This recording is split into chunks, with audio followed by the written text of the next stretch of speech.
Okay, 1045, multiple choice. I love multiple choice, right? It says x equals 2 is the solution to which of the equations or inequalities. So you have two choices. You can solve all those, or you can just substitute a 2 in and see if it works. So I'm going to substitute the 2 in.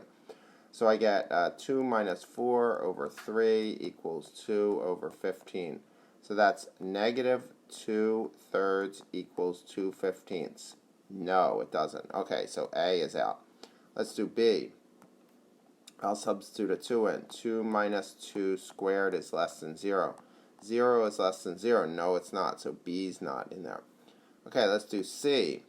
3 times 0 minus 8 greater than or equal to negative 1. So the absolute value of negative 8 greater than or equal to negative 1. So 8 is greater than or equal to negative 1. That's true. Okay, so we have C. And it didn't say only one could be true, so let's check D, right? So D, we have the square root of 0 plus 2 equals 16. Root 2 equals 16. No, it does not. So, okay, so the answer is clearly C.